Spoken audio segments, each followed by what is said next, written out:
Die titel, Anderkant uit. Ja, dis dan ding van, mens kan nie kies wat jou gebeur nie, soos ons nou sê, maar jy kan kies hoe jy dit hanteer.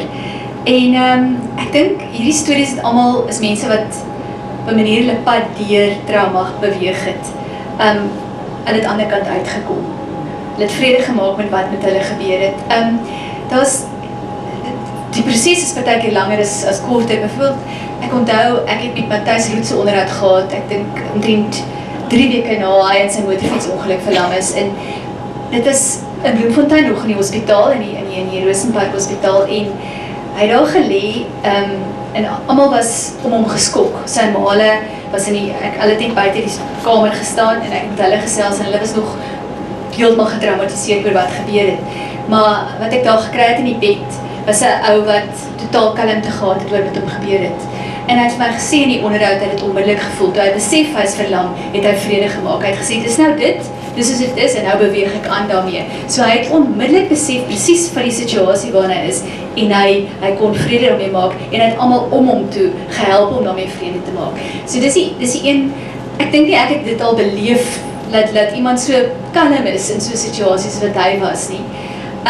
Lucas Marie is 'n ander voorbeeld, hy het met kanker die pad geloop, en ek sal nooit vergeet, sy is toevallig in dieselfde hospitaal, was sy bed was so aan die einde van die gang, en hy was hier die middelpunt geweest, hierdie vrolike middelpunt aan die einde van die gang, hy het soveel vrede gehad, en almal om hom so bemoedig, hy was so 'n vrolike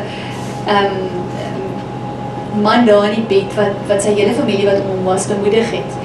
En dan is daar byvoorbeeld Jackie van Sowel, wat ek dink vir my omtrent hierdie hele boek, haar verhaal, versinne beeld van wat hierdie boek probeer doen is sy het vir my gesê, haar man, hulle was in 'n inbraak by 'n huis, 'n gewelddadige inbraak in Parkhurst in Johannesburg in 2003. En die inbrekers het sy weggekruip, hulle het op 'n stadium met sy in die swembad gespring, hy is agterna, en toe het sy weggekom en hulle het hom toegeskiet. En hulle het hom geskiet, baie ernstig, hy is verlam en hy is ook gestrem.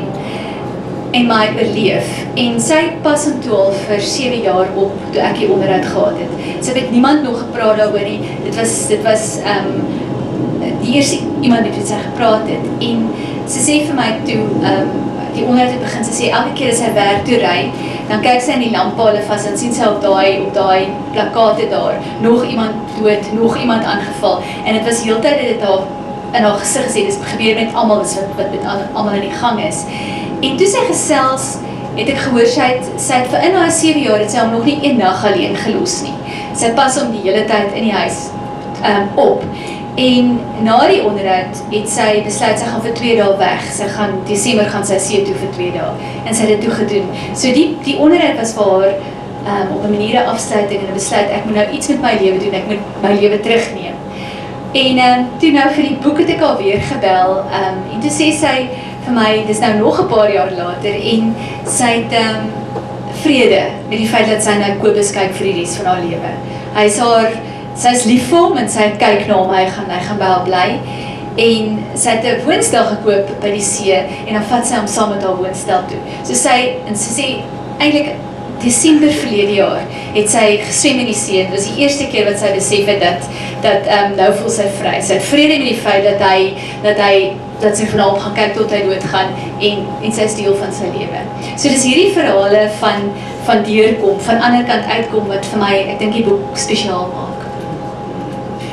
Louis, die kategorieë waarop ons besluit het, is nogal swaar. Mens wil amper sê, jy wil so half trauma ontwikkel, net as jy net die inhoudsopgawe lees. Hoekom sal mense dit dan nou lees? Dis 'n goeie vraag. Kyk, dit is nie maklike leeswerk hierdie nie, dis 'n swaar boek. En daar is swaar dinge waarvan geskryf word en waaroor gepraat word. Maar meeste van die temas is temas wat ons almal eintlik baie goed ken, of oorwonder, of al ervaar het, of mee sukkel.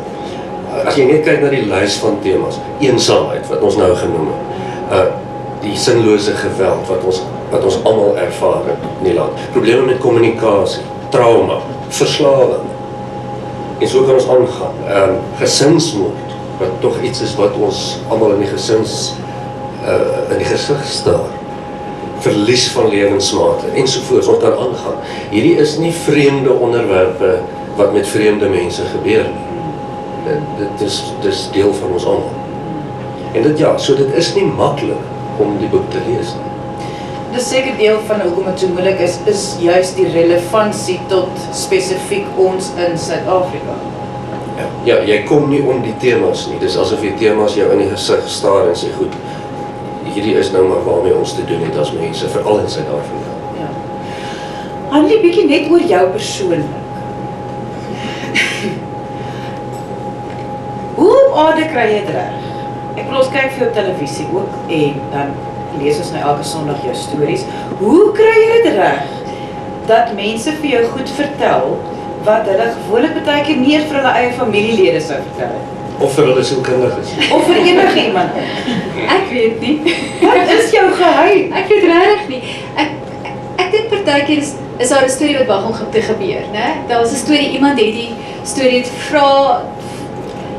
Ek weet nie, dis eintlik 'n moeilike vraag. Ja, maar kyk, is my dink soos Lucas Marie wat op sy sterfbed, hy laat jou toe om so te kom. Mense laat jou toe om daar te wees op baie teertye, sensitiewe tye, seertye. Ek weet net, dis 'n baie groot verantwoordelikheid, want jy kry 'n geleentheid, jy kry 'n uur in iemand se lewe. Dis wat jy het. Jy het nie die res van die tyd nie, jy het 'n uur. Jy moet daai uur met verantwoordelikheid hanteer, want dis wat jy het. Jy het jou vrae, jy het jou voorbereiding en dan kom jy by die persoon uit. En dan, veral as dit pyn en trauma is en hartseer situasies, is dit nog baie meer 'n groter verantwoordelikheid, want jy gaan in 'n private domein in. Dis amper heilig. En jy moet baie versigtig skryf en baie versigtig vra. Want dis nie jou pyn nie, dis nie jou hartseer nie. Jy is bloot die toeskouer of jy is die leser, jy is die oë in die ore van daai persoon. So daai persoon se verhaal moet deur daai bril gesien word. So dis 'n verskriklike groot verantwoordelikheid. En in daai opsig is elkeen van hierdie stories heilig op 'n manier. Daan Mostert, wat sy dogter Anneke selfmoord gepleeg het, ek dink 13 dae voor die onderhoud.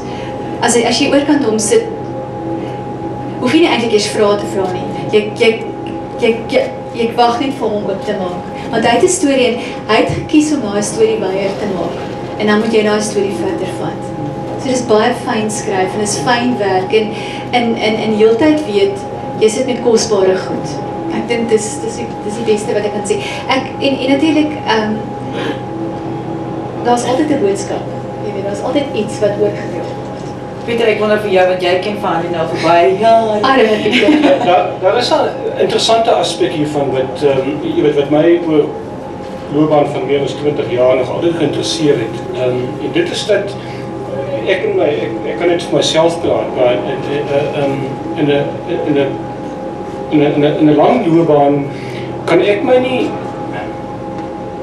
ek seker die gevalle waar mense in gevalle soos hierdie waar jy iemand bel en sê jou familie was in 'n geweldige tragiese ongeluk of iets tragies het met jou gebeur, kan ek die gevalle waar mense nie met 'n koerant wil praat nie of nie met my wil praat nie, kan ek letterlik op my een hand tel. Maar ek het al baie gewonder waarom dit so is. En 'n deel daarvan is natuurlik is 'n behoefte van mense in sulke omstandighede om te praat daaroor. Nie net om te probeer verduidelik hoe hulle voel nie.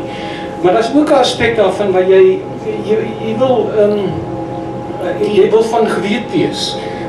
Jy wil hê mense moet in sulke omstandighede wil jy hê mense moet weet wat met jou gebeur. Hulle wil dit deel en ek dink mense sien dit en Louis met daar help. Ek dink mense sien dit instinktief aan as deel van die helingsproses. Ek weet ek moet daaroor praat, want as ek daaroor praat, gaan dit beter word. En as jy 'n joernalis van buite af het jy dan die geleentheid om amper objektief jou kant van die belewenis te stel. Want wat ons weet van trauma, veral trauma, die verwerking van trauma gaan saam met die betekenis gee daarvan. baie van ons ken dit, as daar iets slegs gebeur het, dat jy dink so half daaroor, jy praat daaroor, maar hoe dit dan hierdie kant toe gebeur, wat het daardie kant gebeur, moes ek nie en kon ek nie, amper die verwerking en die spoel daarvan. En dit, amper die heling kan nie daar sonder gebeur nie. Ek dink julle gee dan as joernaliste gee 'n formele platform vir die. Daar's byvoorbeeld Melanie Stein, die sondagverkragter. In Gauteng was die sondagverkragter was 'n groot storie. Hy's gevang en sy vrou, baie mense het gewonder, dit moet sy nie geweet daarvan nie. Hy het meisies ontvoer en dan het hy hulle verkrag en die laaste een het hy toe nou vermoor en dis toe hy nou daarna is hy gevang.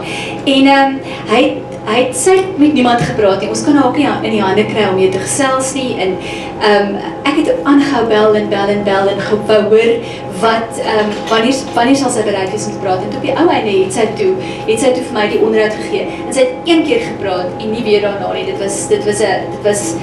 Dit was een onderhoud en toe sy klaar. Sy sê sy wou net sê presies haar situasie en hoe sy dit beleef het.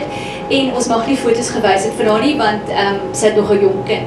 En sy het vir my gesê, sy het gelees wat mense sê en sy het die beskuldigings gesien en sy wou haar verhaal vertel. En haar verhaal was dat sy nie geweet het nie. Sy het glad nie geweet nie. Sy het vermoed en dan was daar iets wat haar gerus gestel het. Hy het byvoorbeeld, hy was beskuldig bevind aan betasting 3 jaar vroeër, so hy moes gemeenskapswerk doen en hy het dit sondagoggende gedoen. En sy sê sy het altyd gewonder, is sy besig met doen, dan sien sy die strokies daarvan in die laai. En sy kon dit vir my toe vertel en sê, maar ek het gekyk, maar ek was nog steeds bekommerd, maar ek het nie geweet nie. So sy kon haar